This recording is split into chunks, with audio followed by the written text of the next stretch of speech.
Assalamualaikum warahmatullahi wabarakatuh. Shalom, salam sejahtera, Om Swastiastu, Namo Buddhaya. Perkenalkan, nama saya Daniel Lovin Arwan dari mahasiswa Universitas Negeri Surabaya, Prodi S1 Pendidikan Tata Boga. Tentunya saya kelas E dengan NIM 230503941177. Dan narasumber saya. Oke, halo, perkenalkan, nama saya Joshua Lovin Arwan. Saya di sini diundang oleh saudara Daniel sebagai narasumber dalam podcast pada saat ini. Langsung aja. Oke, Menurut ini kan temanya Pancasila sebagai pandangan masyarakat terhadap Pancasila. oke. Pertama-tama saya ingin bertanya kepada Anda, menurut Anda itu Pancasila itu apa? Pancasila itu apa? Sebenarnya sih simple ya kalau Pancasila itu, karena memang dari zaman kita kecil, zaman SD itu sudah disampaikan berulang-ulang bahkan sama guru-guru kita. Nah, kalau kita ambil tuh jawaban simpelnya, Pancasila itu adalah ideologi atau dasar negara. Seperti itu. Tadi kan kata Bapak sendiri itu Pancasila itu sebagai ideologi negara. Iya, betul. Ideologi itu menurut Bapak itu seperti apa? Nah, ideologi ya. Jadi ideologi itu sebenarnya kalau dalam bahasa Indonesia terdiri dari dua kata. Itu sebenarnya bukan bahasa asli ya bisa dibilang ya. Itu merupakan bahasa serapan. Jadi terdiri dari dua kata. Yang pertama itu idea. Oh ya, ini diambil dari bahasa Yunani. Yang pertama itu idea. Itu artinya gagasan, terus konsep, cita-cita, dan juga pengertian dasar. Itu yang pertama, idea. Lalu yang kedua itu dari kata logos yang berarti ilmu. Nah, jadi kalau digabung idea logos, nah, jadi digabung diserap di bahasa Indonesia jadinya ideologi. Secara etimologi sendiri dapat diartikan sebagai cita-cita atau pandangan suatu bangsa yang menjadi pedoman dalam kehidupan bermasyarakat dan juga bernegara. Nah, tadi kan Bapak itu bilang Pancasila sebagai ideologi. Nah, dan Pancasila itu banyak isinya. Dari Pancasila pertama yaitu ketuhanan yang Maha Esa, Pancasila kedua itu kemanusiaan yang adil dan beradab, Pancasila yang ketiga Persatuan Indonesia, Betul. Pancasila yang keempat kerakyatan yang dipimpin oleh hikmat kebijaksanaan dalam permusyawaratan dan perwakilan. Ya. Dan Pancasila yang kelima itu adalah keadilan sosial. Nah, Betul. sebelum Pancasila itu terbuat atau maksudnya itu hanya utuh, sebelumnya itu kan Pancasila kan ada yang sebelumnya kan ada Pancasila lalu diperubahkan atau ada gagasan-gagasan menurut pendahulu sebelumnya. Nah, menurut Bapak bisa dijelaskan awal dari hanya Pancasila itu? Ya. Jadi Pancasila itu sendiri itu disampaikannya pertama kali itu oleh Insinyur Soekarno atau biasa kita panggil itu sebagai Bung Karno. Nah, jadi dia itu menyampaikan pertama kali di depan sidang Badan Penyelidik Usaha-usaha Persiapan Kemerdekaan atau kita singkat dengan BPUPK. Nah, itu Bapak Bung Karno itu menyampaikannya kalau nggak salah pada tanggal 1 Juni 1945. Nah, gitu. Jadi Bung Karno itu menyatakan bahwa Pancasila itu sendiri merupakan filosofi Donslag atau suatu fundamen gagasan yang mendalam seperti itu. Berarti Pancasila ini sangat penting ya dalam kehidupan kita Oh ya, penting. sehari-hari ya. Ya, benar-benar. Kan tadi kan kita sudah jelaskan Pancasila itu sebagai ideologi, pandangan Ya, hidup bangsa. Nah, menurut Anda itu norma-norma Pancasila yang apa yang harus diterapkan dalam kehidupan kita sehari-hari? Kan banyak itu norma-norma Pancasila. oh ya, kalau dari Pancasila, norma-norma ya sebenarnya kalau dalam berbangsa dan bernegara terutama Indonesia, Pancasila itu udah bisa dianggap sebagai norma-norma seperti yang udah dibilang tadi. Dari sila pertama itu ada ketuhanan yang maha esa, terus kedua kemanusiaan yang adil dan beradab, tiga persatuan Indonesia, empat kerakyatan yang dipimpin oleh hikmat kebijaksanaan dalam permusyawaratan dan perwakilan. Lalu lima itu ada keadilan sosial bagi seluruh rakyat Indonesia. Itu sebenarnya sudah bisa dihitung sebagai norma-norma ya. Contoh seperti yang pertama itu kan tentang adanya beragama tuh. Nah, tentang beragama. Lalu di situ juga ada yang namanya keadilan. Lalu ada juga musyawarah untuk mufakat. Lalu juga ada kepemimpinan gitu loh. Jadi kerakyatan yang dipimpin oleh pemerintahan seperti itu. Atau bisa disebut nilai moral kan. Ya, Dalam Pancasila itu bangsa Indonesia itu kan memang banyak ya. Iya, benar-benar. Banyak suku, agama, terutama dalam Pancasila pertama itu kan terbunyi ketuhanan. Ya, Yang bisa diartikan itu ya harus saling menghargai satu sama lain. betul. Umat beragama sepertinya contoh ya umat muslim itu saat sholat kita bisa menghargai. Nah, yang kedua itu keadilan karena kemanusiaan.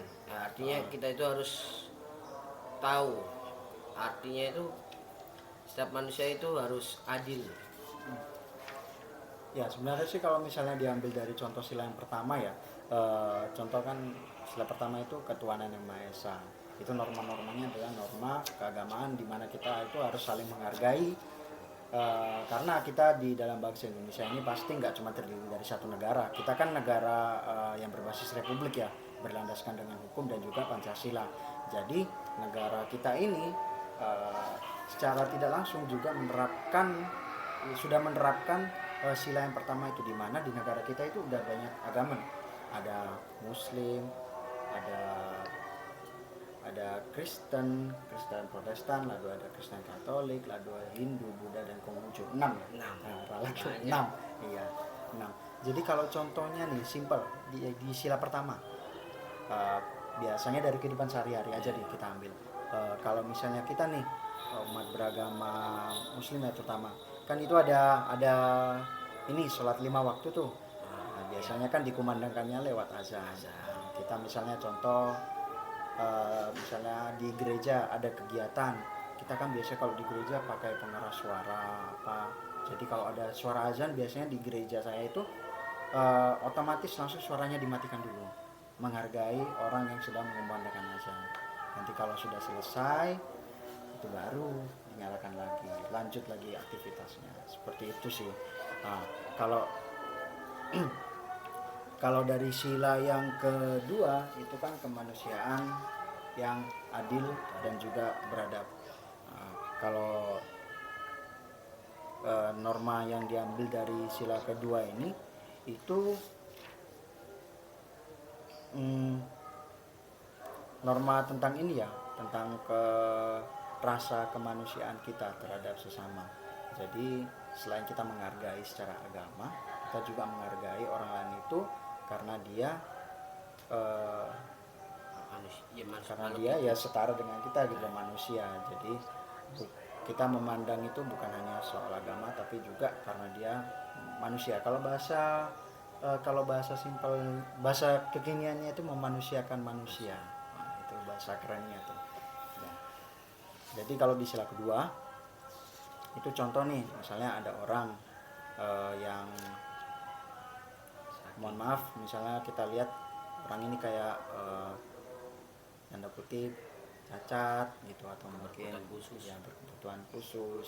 Nah, kita itu menghargai dia, kita tetap memberikan yang namanya hak-haknya dia untuk hidup kan, haknya dia untuk lahir, lalu dia waktu hidup, dan juga ya pokoknya hak dan kewajibannya kita juga harus turuti, bukan karena dia mohon maaf berkebutuhan khusus atau misalnya ada satu dua problem dalam hidupnya, ya itu kita membatasi hak dan juga kewajibannya mereka. Semua orang pun berhak mendapatkan kesempatan yang sama seperti itu.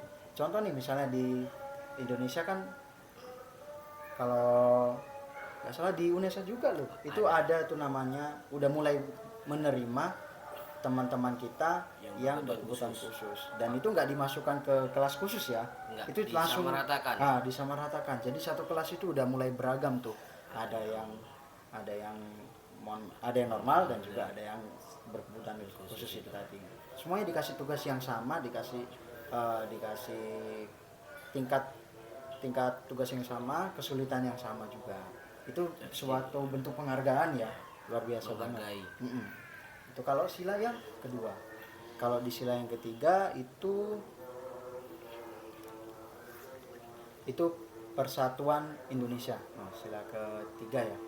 Jadi kalau sila ketiga itu sebenarnya berkaitan sih sama sila yang pertama dan juga kedua. Itu nanti bakalan menghasilkan, otomatis ya harusnya menghasilkan yang namanya sila ketiga, di mana itu merupakan persatuan dan kesatuan Indonesia. Contoh nih, di Indonesia itu sebenarnya selain beda agama, kita juga punya banyak ras dan suku. Indonesia ini kalau bisa dibilang itu nggak ada ini loh, nggak ada suku aslinya loh Indonesia. Iya. Ya Indonesia Beragam. Ya, beragam, nggak ada. Kalau bisa dibilang itu nggak ada sebenarnya yang namanya pribumi, karena nggak ada. Soalnya beragam. Iya, karena beragam. Mencampur jadi satu kan. Kita kan kepulauan nih, pisah-pisah. Iya, terus bisa kita jadi satu dikumpulkan persatu. menjadi satu bangsa Suku Indonesia. Batak, suku Aceh, suku Ambon, Nah, suku benar. Jawa, Nah, jadi satu. benar. Dan juga apa ya, yang namanya kepemimpinan itu dibuktikan dari waktu zaman perang loh. Kan kepemimpinan itu dulu kan sempat Menjadi kerajaan. ya Sistem kerajaan, terus akhirnya mulai berpindah ke republik, dan juga kepemimpinannya itu meskipun terpusat itu tidak tidak menutup kemungkinan kalau bisa dipindahkan kepemimpinan pusatnya ke tempat lain. Contoh waktu zaman perang kan dulu sempat dipindah tuh kepemimpinannya di Yogyakarta daerah sebelumnya. Yogyakarta. Dulu di Yogyakarta, atau ibu kota Jakarta sebelumnya. Ya. Lalu teruskan untuk pindah ke DKI Jakarta. Nah, seperti itu. Sekarang pindah lagi. Oh iya, bentar lagi mau pindah ya. lagi Ke Kalimantan. Benar. Nah, dan Persatuan Indonesianya juga bisa diambil lagi nih contoh dari Yogyakarta, di mana mereka walaupun bersifat kerajaan Masih tuh, kerjaan dia sampai sekarang. basisnya masih kerajaan tapi tetap join sama kita. Masih bersatu. Benar. Papua dulu sebelum benar-benar menyatu dengan kita kan itu ada sempat voting tuh. Voting untuk memecahkan diri. Iya, itu Persatuan Indonesia. Jadi mereka Dengan ketika sepakat dalam voting itu kalau mereka mau join Indonesia, akhirnya bersatu. Itu Papua jadi masuk ke Indonesia. Itu kalau sila yang ketiga. Kalau sila yang keempat itu tentang kerakyatan yang dipimpin oleh hikmat. Benar. Nah, jadi kalau sila yang keempat ini sebenarnya ya sama udah dijelaskan tadi di awal di sila ketiga tuh. Jadi di mana bangsa Indonesia ini yang dulunya memang bersifat kerajaan, sekarang akhirnya dipimpin oleh presiden. Ya benar. Jadi dipimpin oleh satu kepemimpinan. Tapi tidak menutup juga kemungkinan untuk setiap daerah itu memiliki wewenangnya sendiri atau bisa dibilang otonomi daerah lah. Nah, seperti itu. Itu kalau sila yang keempat. Kalau sila yang kelima nih, sila yang kelima itu tentang keadilan sosial bagi seluruh rakyat Indonesia. keadilan sosial ini itu berkaitan tuh Adil. semua loh, mulai dari sila pertama, nanti dia menghasilkan sila kedua, tiga, empat, dan juga yang kelima. Kalau semuanya itu sebenarnya sudah kita penuhi, sila 1 sampai 4, sila yang kelima ini otomatis terpenuhi karena keadilan sosial bagi seluruh rakyat Indonesia. Kalau misalnya kita nih dari diri sendiri nih, kita sudah ada keyakinan, udah yakin dengan agama kita. Lalu di sila kedua kita sudah bisa menghargai orang lain. Ya, di sila ketiga kita mulai berdamai dan akhirnya menjadikan persatuan. Nah, di sila keempat itu kita masyarakat ini udah solid nih ya. Terus dipimpin oleh satu pemimpin yang juga bisa merakyat gitu loh. Teguh. Nah, jadi kalau itu semua sudah terpenuhi, otomatis keadilan sosial bagi seluruh rakyat Indonesia ini itu pasti terpenuhi. keadilan, soalnya kan harusnya seperti itu nih. Iya. Nah, gitu. Jadi contohnya nih seperti apa? Misal kalau misalnya ada masyarakat rakyat nih, misalnya dia itu dari golongan orang yang kurang mampu, misalnya dia ketahuan mencuri durian atau apa gitu, atau dia dituduh lah ya, kita ngomongnya dituduh mencuri namanya durian, terus ketahuan tuh, dilaporkan, dibawa ke pengadilan. Nah, sebenarnya kalau yang namanya keadilan sosial, setiap orang itu bisa dikasih kebebasan untuk ini memilih, mendapatkan pengacara. Nah, seperti itu. Jadi setiap orang itu punya pembelanya masing-masing, walaupun kita nih kayak sebagai masyarakat biasanya kan lihat orang ini ketika diadili, dia kita menjudge kalau dia itu jahat, langsung salah. Ini yang salah. Tapi kalau dalam ini sila kelima, keadilan sosial bagi seluruh rakyat Indonesia, itu harus kita lihat dulu dari sisi satu sama sisi satunya lagi. Kenapa dia bisa mencuri? Nah, kenapa dia bisa mencuri? Sebab akibatnya seperti apa, baru nanti diputuskan hukumannya. Itu yang namanya keadilan. Itu kalau dalam hukum nih. Kalau dalam ini bermasyarakat, contoh, beda loh yang namanya adil sama rata. Nah, pukul rata sama keadilan itu beda. Jadi kalau misalnya di kampung saya itu kalau ada pembagian tugas, bukan pembagian tugas, waktu idul ada. Idul ada tuh, persembelihan lah bahasanya. Nah, jadi waktu sembelihan itu kan dikasih tuh semua orang warganya, memang semuanya dapat bagian, tapi dikhususkan tuh. Jadi misalnya contoh ada yang warga terdata sebagai orang yang kurang mampu, itu biasanya dari masjid ngasihnya dilebihkan gitu. Ya, jadi semuanya sesuai dengan apa yang kayak orang mampu itu dikasih siapa yang sesuai ya apa yang dia butuhkan. Seperti itu. Jadi itu sih menurutku yang namanya adil.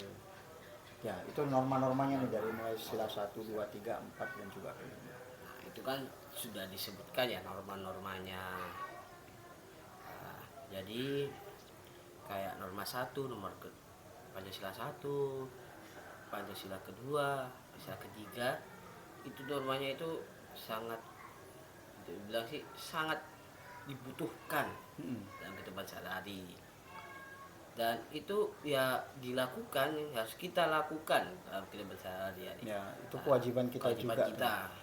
Karena kan hanya sekedar omongan saja. Karena kan itu urut tuh seperti yang udah aku bilang tadi. Kalau sila pertama terpenuhi, kedua, baru lanjut kedua, 3, 4 sampai 5. Saling jadi dari melekat. Iya, saling membutuhkan. Jadi harus dari diri kita sendiri dulu nih sebagai pribadi, baru nanti mulai menyebar ke lingkungan masyarakat yang lebih kecil, contoh keluarga, terus nanti lebih besar lagi sampai akhirnya kita satu negara bisa bersama-sama untuk memenuhi yang namanya Pancasila. Nah, tadi kan Bapak sendiri sudah menjelaskan ya, norma-normanya itu banyak sekali itu. Iya, benar. Apakah norma-norma itu sudah Bapak lakukan di dalam kehidupan sehari-hari, contohnya dalam bermasyarakat, dalam kehidupan di lingkungan kita masing-masing lah intinya. Ya. Nggak usah jauh-jauh, bermasyarakat, lingkungan kita sehari-hari. Ya. Atau tetangga, keluarga. Nah, kalau norma-norma Pancasila itu sebenarnya secara sadar ataupun tidak sadar kita itu secara tidak langsung sudah memenuhi itu loh ya, walaupun memang lebih bagus kalau kita sadar ya, kalau kita berusaha memenuhi kelima Pancasila itu. Contoh nih, kalau dari sila yang pertama ketuhanan yang Maha Esa, aku sendiri pribadi udah percaya sama agama yaitu satu Tuhan, yaitu Tuhan Yesus. Jadi aku beragama Kristen Protestan. Nah lalu yang dua itu tentang apa tadi, sila kedua? Kemanusiaan yang kemanusiaan yang adil dan beradab. Kalau dari situ mungkin kita bahas dari lingkup gereja dulu ya, kan nggak langsung yang luas nih. Kalau di lingkup gereja itu kami biasanya ada momen di mana kita itu membagi-bagikan berkat. Jadi kita data dulu itu siapa-siapa aja orang yang membutuhkan, terus kita kasih bantuan. Asal pilih ya itu. Benar. Asal Itu udah lingkup gereja. Lalu keadilan sosial bagi seluruh Indonesia, yang dua persatuan Indonesia. Nah, bicara soal menghargai ya.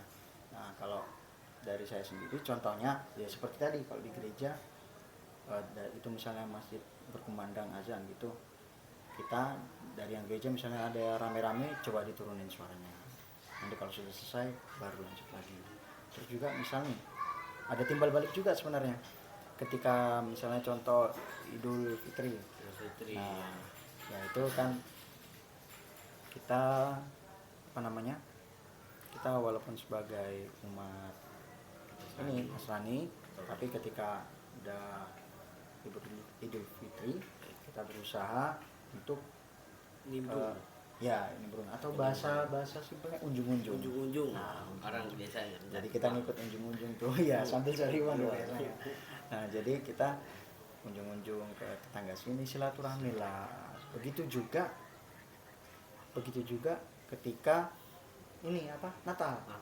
Ketika Natal justru tetangga-tetangga itu datang tuh ke rumah, ngucapin selamat Natal dan juga selamat tahun baru. Itu sih kalau norma-norma Pancasila itu sendiri.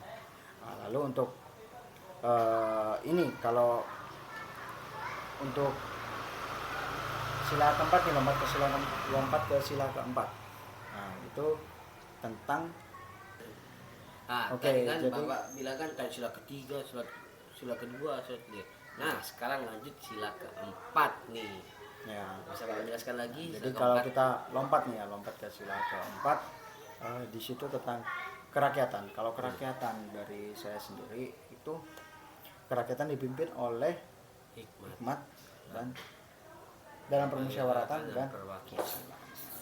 Jadi kalau dari kita tuh kalau ini lingkupnya udah bisa diambil dari yang besar nih. Contoh di Indonesia bentar lagi nih, tahun depan sudah tahun pemilu, pilpres. Nah, jadi ada 3 pilihan itu. Nah, kalau dari saya, contoh kita berusaha untuk mewujudkan itu adalah dengan cara memilih secara adil. Dan itu kalau jujur dan juga tidak adil. boleh golput. Iya, banyak sekarang golput. Itu kalau lingkup yang besar nih. Kalau lingkup yang kecil aja dulu. Kalau lingkup yang kecil itu biasanya kan di gereja, RT atau apa itu tetap ada voting. Cuman ketika ada kayak misalnya yang imbang gitu, nah kita baru di situ bermusyawarah. Gimana nih? Kan sama-sama imbang nih. Misalnya 2 kandidat sama-sama imbang. Gimana ke depannya? Apa kita lakukan voting ulang atau apa? Itu udah termasuk bentuk dari musyawarah. Untuk menentukan kepemimpinan kita seperti itu. Lanjut sila kelima nih. Sila yang kelima itu keadilan sosial bagi seluruh rakyat Indonesia. Nah, ini biasanya. Boleh ya aku ambil dari lingkup gereja nih. Boleh kan ya? Boleh. Nah, jadi kalau di gereja nih, misalnya ada orang yang mohon maaf misalnya ketahuan melakukan kesalahan. Contoh dia entah ketahuan mencuri atau apa, itu biasanya di gereja itu kayak memberikan yang namanya hukuman. Jadi jemaat itu nanti dia bakalan dibimbing. Jadi oke, kesannya gereja kayak kejam gitu ngasih hukuman, tapi ternyata enggak. Itu kita Menegur, bilang. lebih tepatnya menegur. Menegur. Jadi jemaat ini masih boleh beribadah, bahkan nanti sama gereja dibimbing. Diajari Iya, setelah diselesaikan secara hukum. Jadi setelah diselesaikan secara hukum, itu baru nanti setelah urusannya itu selesai balik ke gereja, itu nanti gereja juga memberikan yang namanya peringatan atau teguran gitu. Jadi dengan cara jemaat ini itu dibimbing, biasanya dikasih jangka waktu 3 bulan sampai 1 tahun. Nah, itu baru nanti kalau udah selesai lewat masa bimbingan, baru dia dimasukkan lagi tuh ke dalam jemaat. Seperti itu. Berarti tidak langsung secara intimidasi langsung. Oh ya, Langsung kamu pencuri. Dan biasanya terkadang itu banyak ya orang-orang itu sekarang apa-apa viral, Ya. viral. Nah, Langsung itu. dicap. Padahal orang bilang ya pencuri masih pencuri biasa lah kan. Itu direkam, digebuki, dipukuli, main hakim sendiri. itu pelanggaran terbanyak serah itu. itu. Saya kira. Pelanggaran Jadi serah terima. tidak boleh ya di dalam kehidupan sehari-hari kita itu nggak langsung mengintimidasi, boleh. langsung kayak viralkan apa viralkan. Memang apa ya, untuk bukti video saksi itu perlu kan dalam hukum, badan hukum. Tapi ya kan gini, kalau misalnya di sosial media kan kita kan cuma ngupload video itu kalau di story nih. Dulu itu di Instagram 15 detik.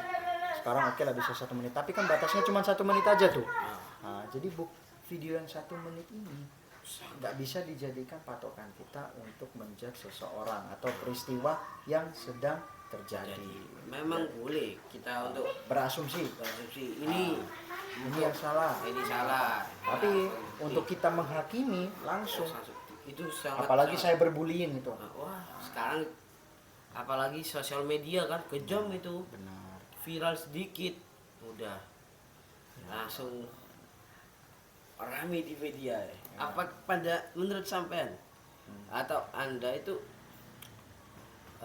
tadi kan sudah pandangan ya Ya benar. dan sudah anda lakukan, jadi apakah itu sudah sampai terapkan sebenarnya ke teman-teman sampean? Jadi kayak untuk teman-teman sampean kayak ada yang melanggar, apakah ada kayak teguran-teguran yang sampai kayak kita itu mengajarkan sila-sila itu ke teman-teman kita. Kadang kan kita, kadang teman kita itu kadang tahu kadang tidak tahu etika-etika apa bernegara, berpancasila, kadang melihat sedikit. Itu apakah ada Nah, sikap ini nih, anda? ya ini nih yang sempat aku bilang tadi sebelumnya. Kan aku bilang kita sebagai manusia itu, sebagai warga negara Indonesia, secara sadar ataupun tidak sadar itu turut dalam ini mensukseskan Pancasila. Contoh yang tidak sadar itu seperti kita menegur teman. Ya pasti dong ada waktunya ketika contoh nih teman saya ngeliat video terus dia bilang nyinyir satu orang ini, bahkan video yang bersifat sensitif, ketika video tersebut menyinggung suatu agama atau suatu apa, nah itu aku biasanya tuh bilang udah tenang aja, nggak usah diambil serius. Itu tuh biasanya apa, mungkin bercanda atau mungkin dia slip tuh, salah ngomong. Jadi jangan langsung hate speech, jangan langsung komentar gitu. Seperti itu sih. Kalau dulu orang bilang itu mulutmu adalah harimaumu, Nah, tetapi sekarang sudah berbeda. ya jarimu. Jarimu, jari itu sangat berbahaya, apalagi orang zaman sekarang ketik, Nah, komen, dan lihat itu sedikit. dan itu bukan cuma orang Indonesia aja loh yang merasakan, orang luar negeri juga merasakan loh. Kan udah beberapa kali tuh ada kasusnya, misalnya contoh artis A dari luar negeri ada permasalahan di luar negeri, terus kita sebagai netizen kan terserah kita dong ngelihat terus kita ngasih komentar. Jadi hebatnya netizen kita ini kan cari infonya cepet tuh. Jadi misalnya contoh si A ini padahal bukan dari negara kita, contohlah kita sebut dari negara Thailand, dia melakukan kesalahan, terus kita dari bangsa Indonesia ini Komen. netizen ayo cari cari Instagramnya orang ini, kita langsung nyinyir, di spam gitu, hate speech yang banyak, akhirnya dia menyampaikan ucapan permintaan maaf gitu melalui media sosial. Itu sebenarnya apa ya, eh, kalau kayak gitu jatuhnya ini sih menghukum sosial. Itu kalau kita lihat sih ya, kalau kita lihat itu seru mungkin, itu seru, atau mungkin kita kadang memuji, wah kehebatan netizen Indonesia itu sehebat itu, bahkan orang yang dari luar negeri pun yang nggak kita kenal siapa Bisa tiba-tiba tahu. datanya bocor semua nih ketika udah nyenggol orang Indonesia nih. Nah tapi di satu sisi itu sebenarnya adalah hal yang salah, Melanggar karena Pancasila. benar, karena kita sebagai orang yang kurang berwenang atau tidak berwenang dalam hal tersebut itu melakukan main hakim sendiri.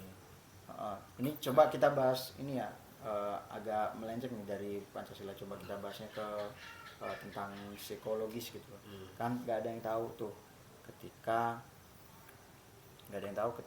kita berbicara apa di sosial media itu Bisa dampaknya sakit apa, hati. dampaknya apa terhadap orang yang Salah paham kita biasanya. kita dalam tanda kutip hina atau mungkin kita ejek, kita cemooh seperti itu. Kadang kita ketiknya sering ya, pernah saya sering kayak terjadi lah. Kita itu ngetiknya niatnya baik, kayak negur baik, kadang kan jangan gini. Kadang yang membaca itu beda persepsi, apa yang apa yang kita ketik sama apa yang dia tanggapi. Ya, benar. Jadi kadang itu sedikit agak berbahaya ya kalau dalam hitungan mengetik untuk ke sosial media itu. Kadang apa yang kita informasikan itu kadang menurut bagi kita itu kayak ini perlu diinformasikan, beritakan. Nah, kadang orang yang melihat itu tanggapannya beda. Ya. Jadi hati-hati menurut saya. Dan Bapak, apakah ada satu tambahan buat teman-teman yang di luar sana untuk sebagai yang kita kembali lagi ya ke dalam Pancasila, Ya. bahayanya atau kita harus bagaimana untuk kedepannya untuk mengaplikasikan Pancasila ini ke dalam kehidupan kita masing-masing? Atau Jadi bisa, Pancasila seperti yang udah saya bilang di awal tadi itu merupakan ideologi atau dasar negara. Jadi selama kita hidup di Indonesia nih, itu merupakan cita-cita negara kita yang itu cita-cita jangka panjang. Sampai kapanpun kita harus melakukan itu demi kemajuan. ya demi kemajuan dan juga keteraturan bangsa kita sendiri. Karena setiap negara itu kan punya ideologinya masing-masing dan kita ideologinya Pancasila. Kita sebagai masyarakat wajib hukumnya untuk membantu negara kita menyukseskan ideologi kita sendiri, yaitu Pancasila. Udah sih, itu aja dari saya. Nah, seperti apa yang kita bicarakan tadi tentang Pancasila, ideologi negara kita dan norma-norma dan hal-hal yang kita lakukan sesuai dengan norma-norma Pancasila. Betul. Sekian dari kita berdua. Ya. Saya mohon maaf jika ada salah kata atau salah paham. Saya minta maaf sebelumnya atas ketidaktahuan saya yang saya sengaja maupun tidak saya sengaja. Nah, sekian dari kita undur diri. Wassalamualaikum warahmatullahi wabarakatuh. Shalom, salam sejahtera bagi kita semua. Dadah.